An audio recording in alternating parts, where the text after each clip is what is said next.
Hello, everyone. Welcome back to Eagles Power Hour, your Eastern Washington affiliate on the Big Sky Podcast Network. I'm your host, Patrick Frakes. We're here to talk about this wild game this weekend that Eastern won 77-42 over the Idaho State Bengals. Holy smokes, there was absolutely zero defense played in this game. It was a kind of a weird environment. It was cold as heck. It was windy. Um, that the actual temperature at kickoff was only 38 degrees, but that wind, man, it makes it so cold. And when it gets really windy and sheeny, like it really knocks the sound down. So it just felt so quiet and so eerie before the game, and then the game got started and it felt more back to normal. And man, Eagle offense was just ridiculous, guys. 77 points, zero incompletions, zero punts, and won this game by 5 touchdowns despite giving up 42 points defensively. Um, Man, this was pretty incredible. I'm gonna flat out say this. This is the worst performance I've ever seen from a Division I football team defensively. Was Idaho State on Saturday. They had some things going on their end that were, Idaho State, they run a 3-3-5, so their base box has 6 guys in it, right?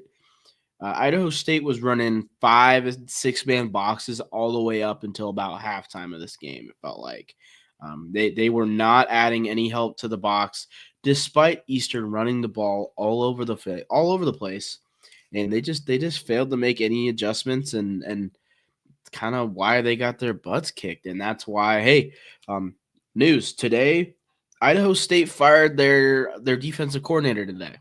So if you're an Eastern fan, that might make you smile a little bit, because it's like, hey, usually we're the ones getting scored on so bad that our DC gets fired, it feels like. So kind of nice to do that to somebody else one time. But this is a good game. It was an exciting game, action packed. It took forever. It felt like the longest blowout of all time, because zero defense to be played in this game. The only defense to be played in this game was like Eastern got like 2 or 3 stops in the whole game, and or at least that's what it felt like. I haven't like analyzed the drive chart extremely well.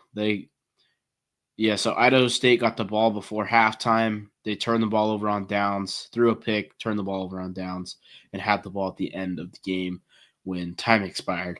That results for they only punted the ball one time in this game. There was one punt in this entire game. Just ridiculous. But yeah, man. What went well for Eastern Washington? We'll just do this kind of formatting. It helps keeps things together. Clearly, man, the ground game and the offensive performance, but especially the ground game, was insane. Eastern has a pretty dang good offensive line. I'd place them probably at number 2 in the conference right now in the Big Sky. I think Eastern has a better offensive line than Davis, than Idaho, than Montana. I think these guys are better. They're all seniors, pretty much, except for I guess 2 guys. And man, it was a pretty dang impressive performance from these guys. 478 net yards on the ground, 481 yards gained. This is so crazy. One negative play on the entire day, I'm fairly certain, which is, I no incompletions and one negative play. It has to be the most dominant offensive performance I've ever seen. Eastern set a school record for points against a Division I team this week, and I just gotta say, like, this is seriously impressive stuff. Going through the rushing numbers, Jared Taylor, 18 attempts for 163 yards, 160 net yards. He had the lost whatever, but the 3-yard loss. 3 touchdowns on the game. Along a 31, he averaged almost 9 yards a carry, 8.9 yards a carry. Michael Wortham had 5 attempts for 109 yards. He had a long 65-yard run. averaged 21.8 yards per carry. Malik Dotson, 6 rushes for 62 yards, consistently 10 yards a carry, and a touchdown. 3 touchdowns for Jared Taylor, 2 touchdowns for Michael Wortham, a touchdown for Malik Dotson. Kiko Vesperis had 9 rushes for 48 yards, 3 rushing touchdowns, averaged 5 yards a carry. But to go along with his 3 touchdowns on the ground, he also threw a touchdown. I believe it was to Efton Chisholm. Yeah, it was to Efton Chisholm, which was good enough to earn him a co-offensive player of the week nod, along with a guy from Idaho. So, but pretty damn, man, just incredible. Michael Wortham threw 1 pass for 20 yards. That was actually a pass to Jared Taylor, which went for 20 yards. Other rushing numbers: Tuna Altier, 8 rushes, 45 yards, average 5 yards a carry. Nate Bell got into this game late, redshirt freshman quarterback. He had 1 rush for 17 yards.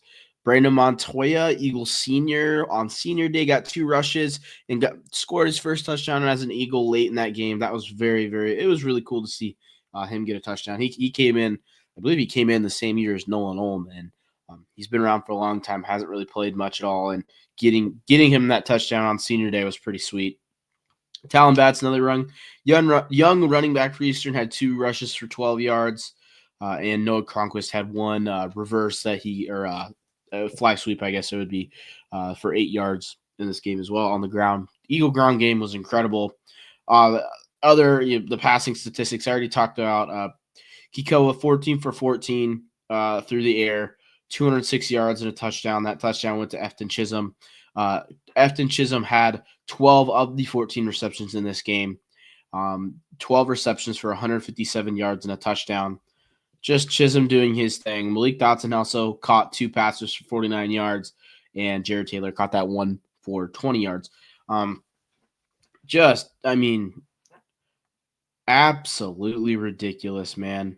Total offense in this game, 704 yards for the Eags. I can't remember the last time that.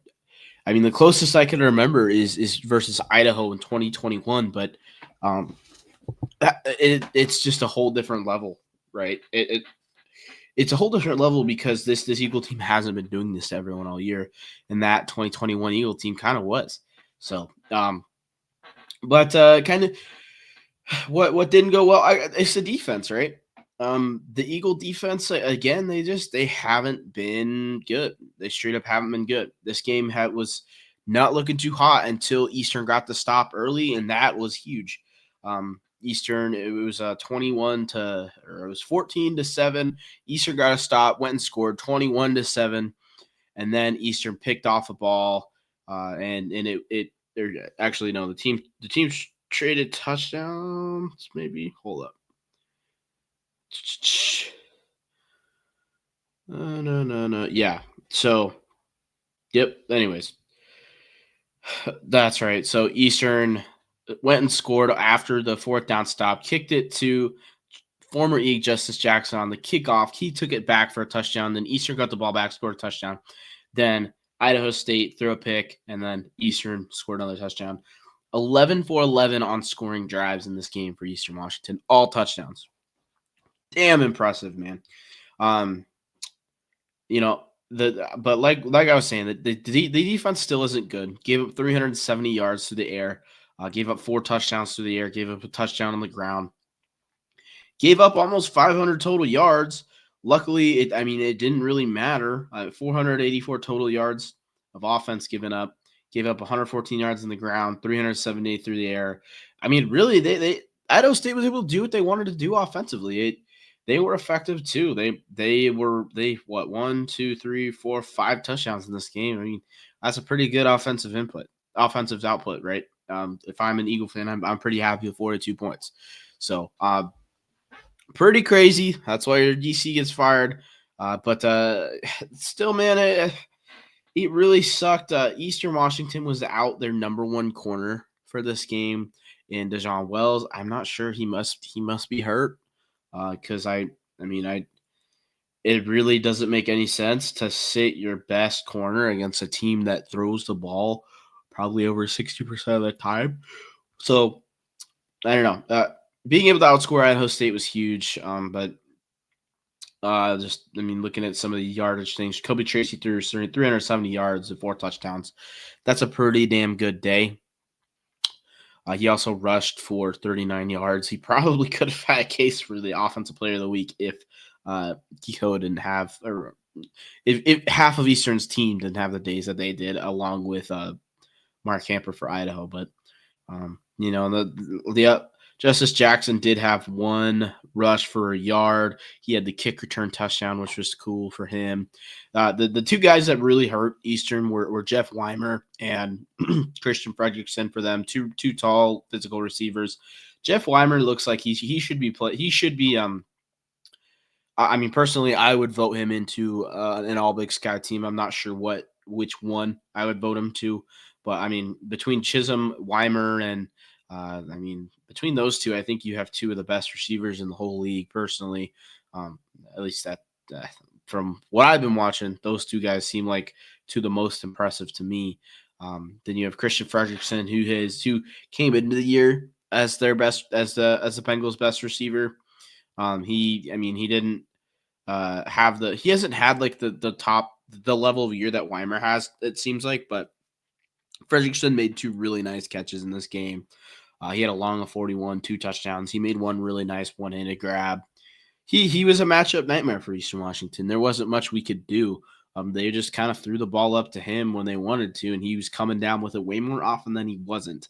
But 14 receptions for 134 yards for Weimer, 9 receptions for 130 yards, and 2 touchdowns for Fredrickson. I think it's Zion Nunnally, TS Iowan. Nunnally had 6 receptions, 63 yards, and a touchdown. Another big physical receiver. You have Raiden Brown, four catches, 21 yards, and a touchdown. Ian Duarte, 2 catches, 16 yards. And that's most of what was notable for that. I mean, the Eagle defense kind of made the stops when they needed to, but it still wasn't good. Which I think that's kind of what we have to just expect from this Eagle team at this point in the season. Is that the defense isn't going to be good. They can get you a couple of key stops, but a lot of the load of this Eagle team is going to come down to the offense, and it's going to be, hey, can you force one or two turnovers or one or two stops in this game to give yourself a chance? And that's what the Eastern Eagle defense was able to do in this one. A couple, defensive statistics for Eastern. Not a ton of really interesting things to note. Samurai Anderson with his first career pick in this game, as well as a TFL. Brock Harrison had a sack on senior day, which was really nice to see. Matthew Brownlee, quarterback hurry on senior day.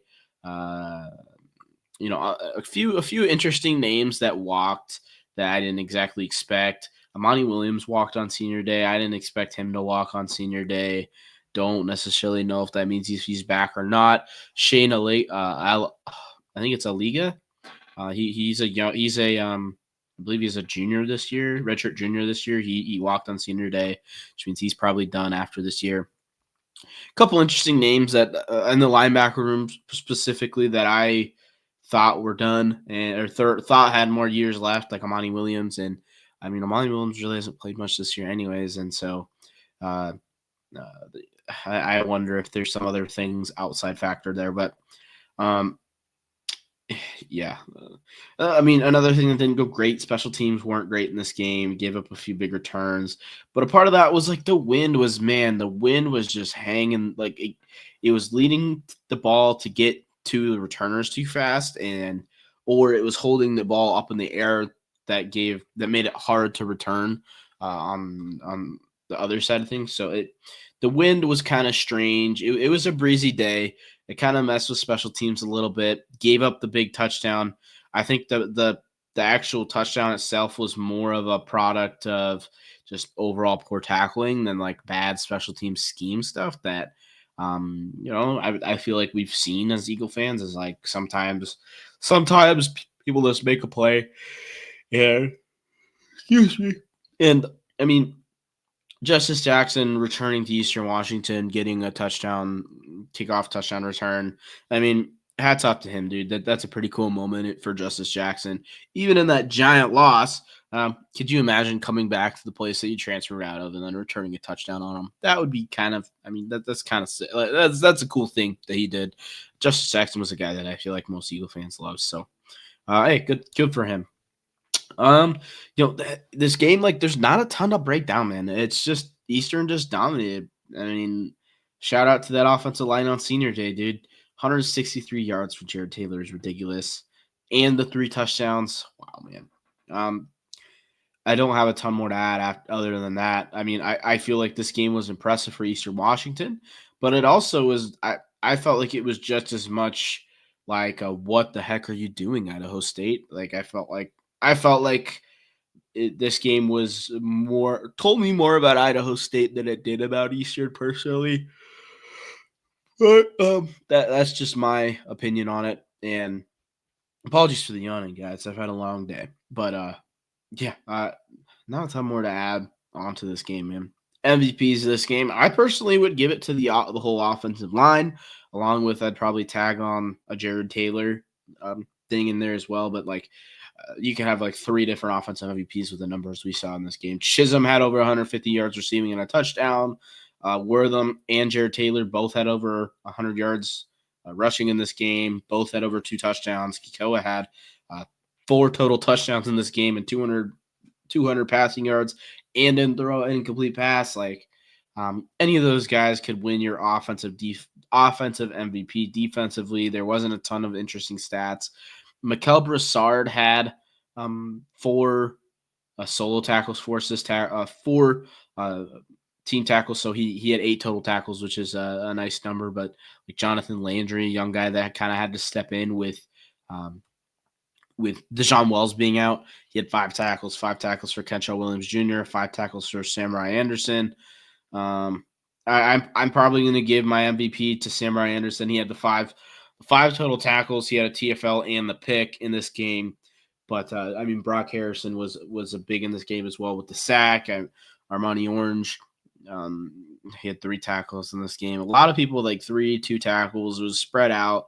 Something that happens when you're playing a lot of guys and the other team throws the ball all around the yard. Uh, that does happen. Yeah, man. Uh, not a ton more to add. It was a good day when you scroll down to the punting statistics, and it just says Ewu punting, no data available. So good stuff there. Returns. I mean, not a ton on the return side of things. Blowouts are boring, and this didn't necessarily feel like a blowout, but like, I mean, this game was just boring, man. And like to break down after the fact, because like there's not like scheme things to really hit on. It's like Idaho State was dumb and they played 6 men in the box. Eastern's offensive line played well.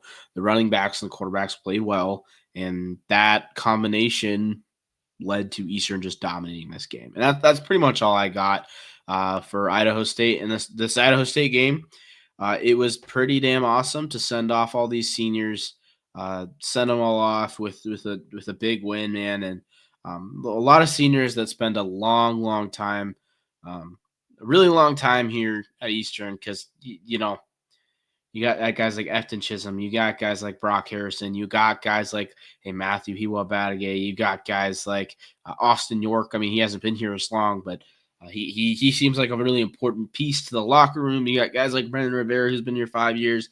Matt Brown's been here 5 years. 6 years for Newsome, Jacob Newsome. Wyatt Hanson's been here for 5-6 years. Cage Skank 5-6 years. I mean, it's hard to understate how pivotal some of these seniors, like how big some of these seniors have been for the program, and then keeping it. I mean, obviously the program has taken a big dive from where it was, but keeping this program respectable. Because, dude, man, with some of the budget things that Eastern has going on, which are exaggerated, but like Eastern does not have the same budget as their peers in the Big Sky right now, right? And so just being able to be a middle tier Big Sky school, not where we want to be, but you gotta tip your hat to some of these seniors that gave a lot of time for a lot of time to this program and a lot of effort, as well as, hey man, if this is the end for Coach Best on the Red Man, pretty awesome to send him out in that fashion. 77-point win, 478 yards on the ground. I feel like there's no other way he would want to go out other than maybe like just doing it until he is just gone, until he's passed away, man. That's the only other way I could see him wanting to go out. That's kind of all we got for the football game. Before we transition into our quick little weekly basketball update, we're going to hear a word from our sponsor, Walk On Apparel. The Eagles Power Hour is sponsored by Walk On Apparel. Walk On Apparel focuses on capturing Eastern's culture, traditions, and culture and traditions in apparel designs that are as different as they are affordable. Plus 10% of the profit from every scale gets donated right back to the Eagle Athletic Fund. That's a win for you and your alma mater.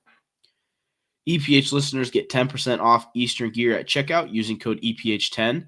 New designs drop throughout the season, so go check out walkon-apparel.com or follow them on Twitter and Instagram to see what's dropping next. That's walkon-apparel.com. Up the fans. All right, we're going to have a minor pause here for just a second, and then we're going to be doing a quick basketball update. All right, so since we last talked Eastern basketball, there's only been one game. Eastern dropped a game at home to Cal Poly, who is their Big West school, but they weren't particularly good last year. If I'm remembering right, they played a really close game with Idaho. I believe I was at that game, and they were not a very good team. And when I felt like Eastern was the better actual basketball team in general. Yeah, Cal Poly was 4-28 last year, guys. And it's the transfer portal era. You can get a lot better over a year or a lot worse over a year. But this is Cal Poly's first road win since prior to last year. Over a year. If I'm scrolling through this and looking around, right. Yeah, their first road win in a long time. So, hey, good for Cal Poly, but we do have a common opponent with Cal Poly, and that's Seattle U. And Cal Poly just snuck by Seattle U. We ended up dropping this game to them, and I felt like this was a game that Eastern really kind of shot themselves in the foot a ton, man. Eastern to me, like I said, Eastern looked like the better team to me. I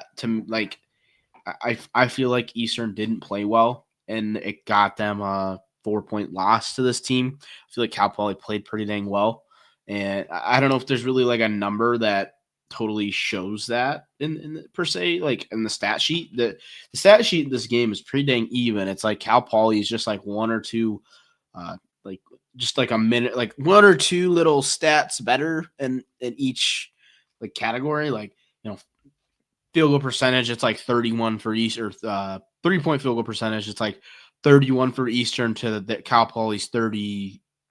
Like, there wasn't a ton of I didn't feel like there was a ton of like massive differences between the two teams statistically. It was more of just kind of a stretch thing. Like Eastern dug themselves a pretty dang big hole in this game. I believe the biggest lead in this game for Cal Poly was at one point, I believe they led by 22 points. And Eastern came out pretty warm, got out to a little bit of a lead. Cal Poly fought back, got themselves a pretty dang big lead in the second half of this game. And it was the whole first half was pretty even, back and forth, even affair. Then the second half, Cal Poly pulled away early in that second half, and they got themselves up a bunch of points. Eastern fought back and made it a game. They brought it to within one late and just couldn't hit the big shot right at the end. But I just felt like Eastern really, really hurt themselves early in the sense that there was a ton of early turnovers for Eastern, a lot of empty possessions, and just things that typically you don't want to see if you're gonna take care of business against teams that you should beat. Those are things that you have to do well. And like for example, Eastern's leading scorer, Nick McLean, he scored 28 points in this game. He played pretty dang well. He had shot 10 for 12 from the field and 1 for 1 from three, as well as 7 for 10 from the free throw line. He had 7 turnovers in this game, which is just, it's not very good, man. He grabbed 4 steals, but 7 turnovers is a lot of turnovers for one player to make. Other than that, I mean, Andrew Cook did have 3 turnovers as well as 3 for Visa Zanke. It was just like dumb little stuff that like one guy like cuts back door and then we throw the ball up the court where like we're just passing away from cuts and just little dumb unforced errors that gave Cal Poly a chance to build a lead, and then Eastern just didn't quite have the firepower to come back. That's one thing about this Eastern team is like I don't know if they have they have good scorers, but they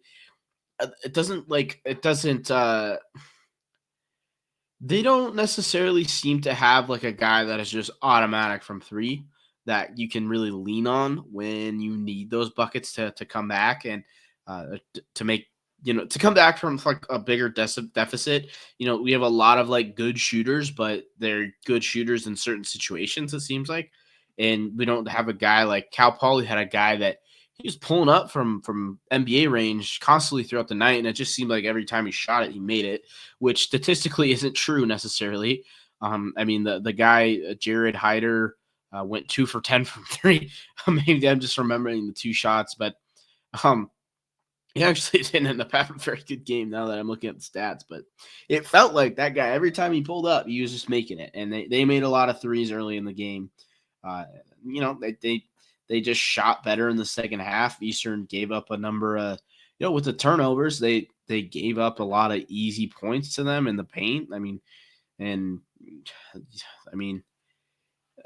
Man, there really isn't a ton to point to other than Eastern dug themselves into a hole and couldn't quite, come back out of it. Stats. We already hit on Nick McLean. He had 28 points in this game, 12 points for both Andrew Cook and Mason Williams. Mason Williams hit 2 threes in this game, 6 rebounds for him as well as 2 assists, only 1 turnover, 3 steals, 2 steals for Andrew Cook, 12 points like we already said, 3 turnovers for him, 3 turnovers for him, 4 assists and a rebound to go along with his 12 points. Andrew Cook didn't have the greatest game. He has had better games already this year, and so I don't know. He didn't shoot the ball a ton. He only shot the ball 8 times compared to some of these guys shot the ball like 20 times. So he was a little bit more selective in when he wanted to shoot. Sebastian Hartman, 7 points, 2 steals, 8 rebounds in this game. That's one thing that he does very well is rebound the ball. Despite not being like necessarily the biggest dude of all time, he rebounds the ball pretty dang well, and he's selective with the shots that he does take, which he does a pretty good job of that. 2 steals for him, like we just said. He had a decent game. Other than that, VC Zanke had 9 points off the bench. He's that 6th man that actually probably plays more than our 5th man on the team. He had 2 rebounds to go along with his 9 points. He had a block shot and 2 steals. He hit a couple threes in this game, which is probably like he's one of our better shooters for sure. He's the guy that'll take the most threes per game. Mason Williams takes a good number of threes as well. The threes just they weren't really falling. It felt like 33% from 3, which is I guess that's probably right around average for a Big Sky team. Shoot around 30% from 3, but it felt like they weren't hitting them at the clip that they needed to, especially because a lot of those threes were open, and you got to knock down open shots, right? But again, not a ton to break down here. It's just Eastern got into a hole. They couldn't come back, couldn't quite fight back out of that hole, and it led to them losing to a team that I felt like wasn't as good as Eastern Washington, but. The stats don't necessarily say that, and maybe Cal Poly is just going to be a decent team this year. It was a fun environment. There was a lot of people there. The attendance says 1,600, but there was a pretty dang good crowd there. I felt like it was a good crowd, energetic crowd too, which was good to see. And we'll close the book on that game. It was disappointing, but I don't know if there's a ton of alarming things. The Eagle defense is going to play hard.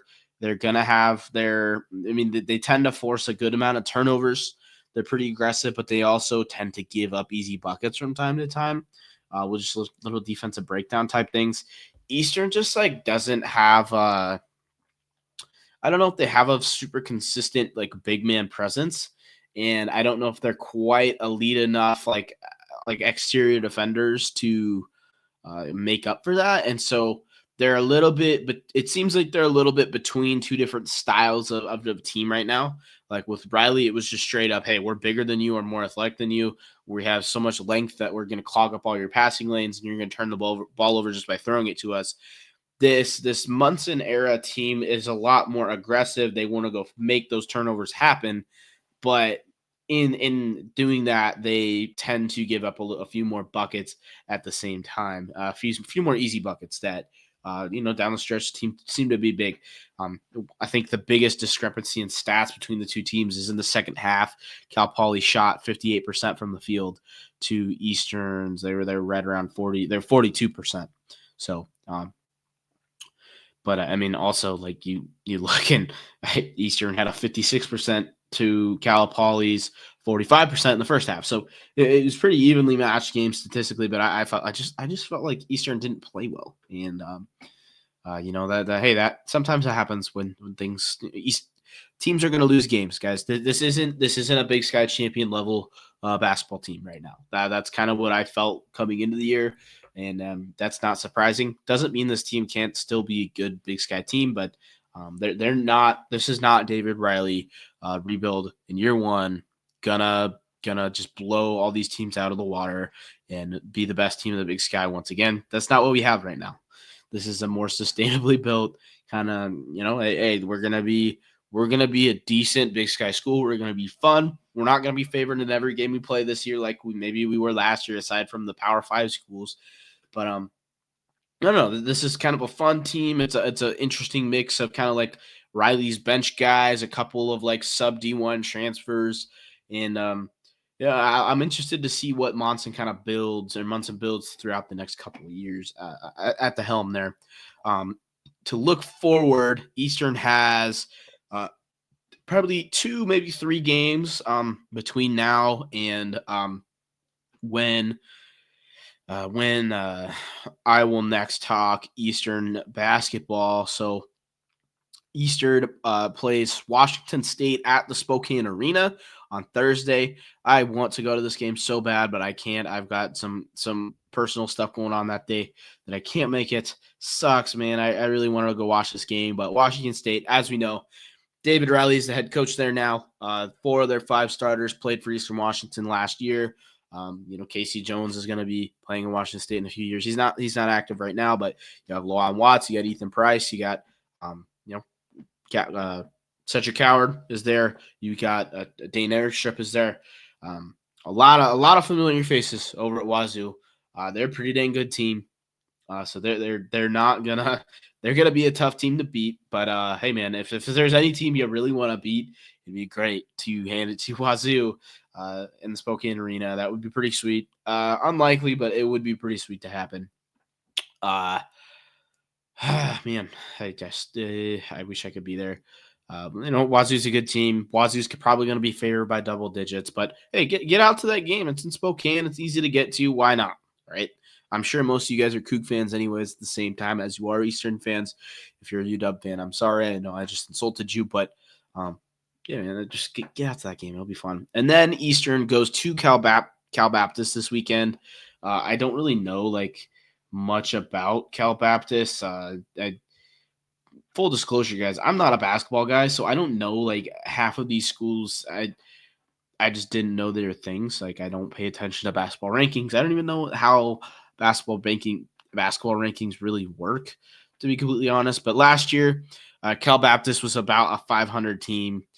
They're in the West Coast Conference, I believe. They're in the WAC, actually. They're in the WAC.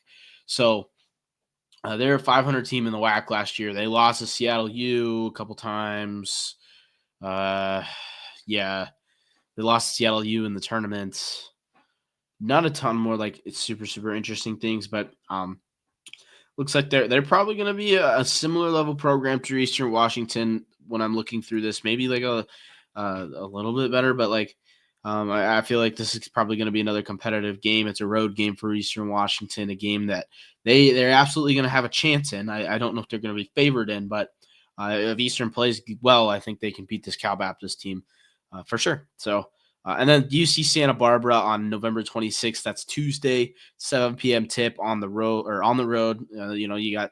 They have 3 games in a row on the road after the Santa Barbara game. They go to Utah, but they're playing in the Thunderdome at UC Santa Barbara. I believe this is a team that Eastern may have beaten last year. I'm going to actually go look that up right now. But again, like a school, a Big West school, I believe I think these guys are a Big West school. Maybe I'm pretty sure they're a they're a Big West school. Kind of Munson's old stomping grounds, I guess you will say. He was a Long Beach State guy, a Big West connoisseur. They let's see, did we play them last year? I don't think we did play them last year. No, we did not play them last year. But UC Santa Barbara is about the same level as they're about a 500 team. They're 16-15 last year. Probably going to be a similar level school to that Cal Baptist school that we're playing this week. So, hey, 2 winnable road tests, 2 games that Eastern should be able to compete in. It should be good games against Cal Baptist and UC Santa Barbara on the road. So keep an eye out for those. That's the next 3 games. Thursday, November 21st at 6:30, Washington State in Spokane at Spokane Arena. Go to that game. Get there in person. I think that game will be on ESPN Plus, I'm pretty sure. Then we have at Cal Baptist Saturday, the 23rd at 5 p.m., then at UC Santa Barbara. That will be Tuesday, November 26th at 7 p.m. That will also be on ESPN Plus, I believe it should be. If it's not, my bad. But yeah, I think that's all we got for the men's side of things. The women's side of things, I'm going to be brief because we're at 36 minutes, and I usually try to keep these under 45 minutes. But since we last talked, I believe Eastern had 2 games. Yes, Eastern had 2 games since we last talked about their thing. Two losses to pretty solid programs. They lost at University of Washington. That game, University of Washington, they just kind of outsized Eastern for a lot of that game. Eastern competed. They really did compete, but the thing that has been killing the Eastern women this year has just been the turnovers. They turn the ball over a lot, and you have to expect to have that when you're playing 3 to 4 true freshmen. You have 2 transfers at your most important position when it comes to kind of taking care of the ball. Your point guard. The turnovers that was a problem against Washington. It just wasn't a great matchup for Eastern. Like UW had size to go along with athleticism, and that's kind of like with Eastern. It's like you kind of choose the athleticism or the size when it comes to a lot of the players at Eastern. So it was just a tough matchup. They ended up winning that game 59-83. Tough loss, but whatever. Then Sunday. This is the front end of the doubleheader. The Eagle women hosted Portland University, the Shante Leggins new stomping grounds, but not the women's team, the men's team. Portland. This is a game that again, I felt like these were 2 probably pretty evenly matched teams. I think maybe Portland had a little bit more talent on that team, but they have a former Eastern Eagle player and a Spangle native on their team. There's a pretty big showing, Portland fan showing that you don't typically see for like non-conference games against a team in another state. But they had a pretty good showing in Cheney. I'm assuming a lot of them are from Spangle. Portland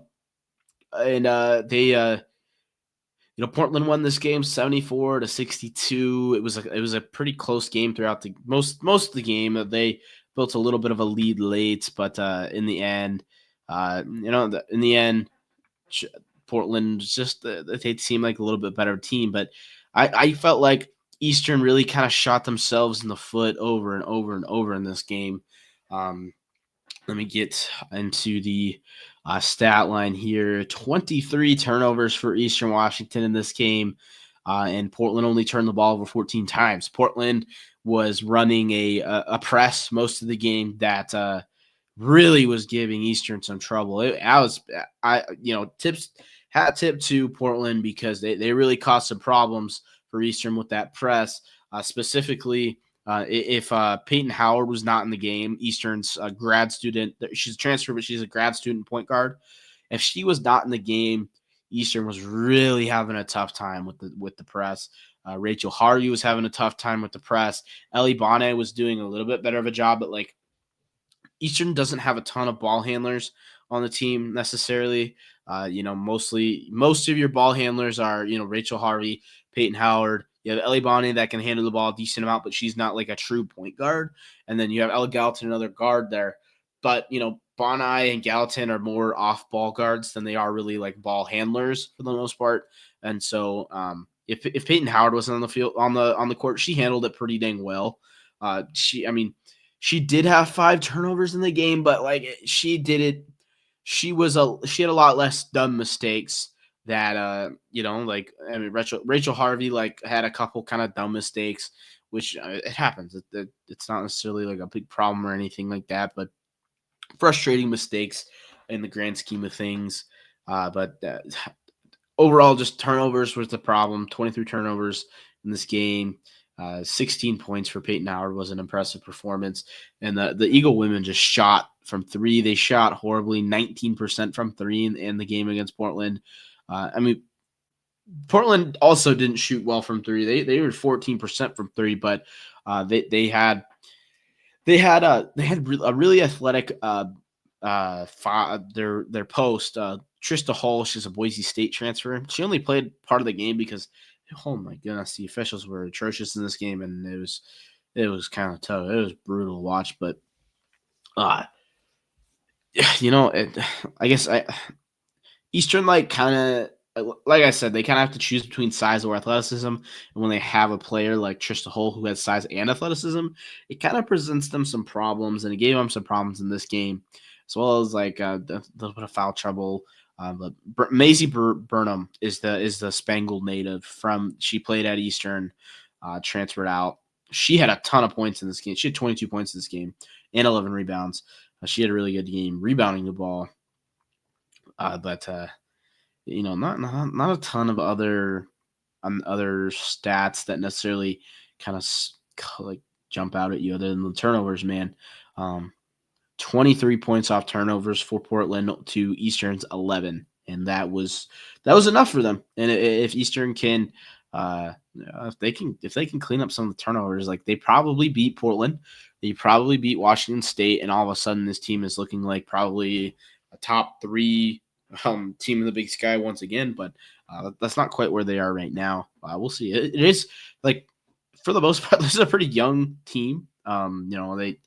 A lot of freshmen are getting minutes. You got Emily McElmurray is a true freshman getting time.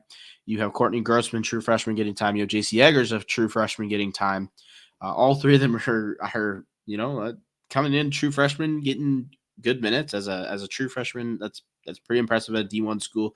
JC Eggers didn't play a ton in this game, but she's been starting as a true freshman. That's pretty damn impressive.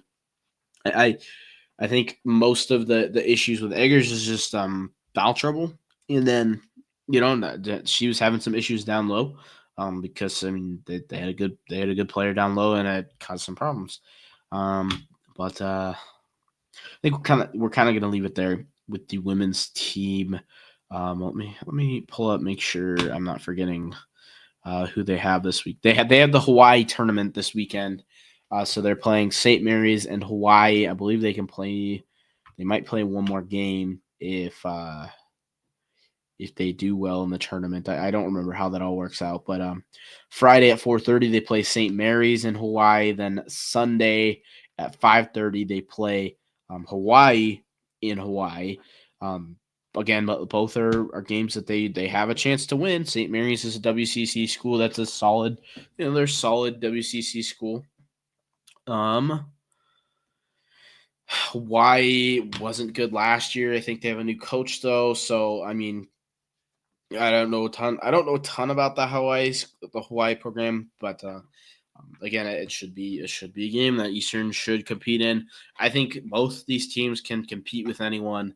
They also can lose to anyone, and so it just kind of depends on. It just depends. Every game is a game, which should be fun. And then after that, Eastern will play Cal State Bakersfield at home in Cheney, November 27th on Wednesday at 6 p.m. Get to that game, man. Basketball games are fun.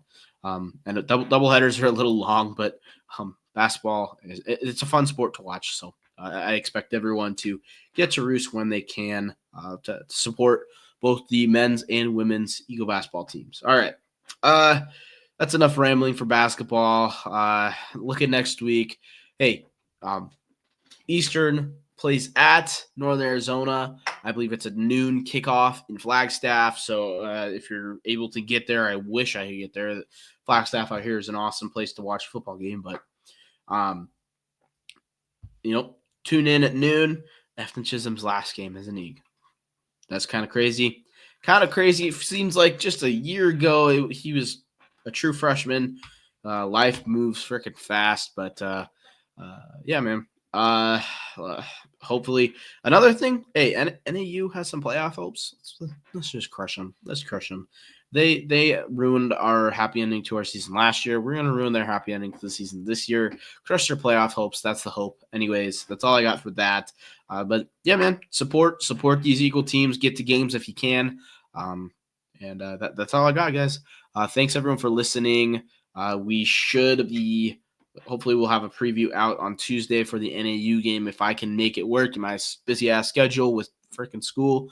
So, yeah, that's the plan as of now. But thanks everyone for listening, and go Eags.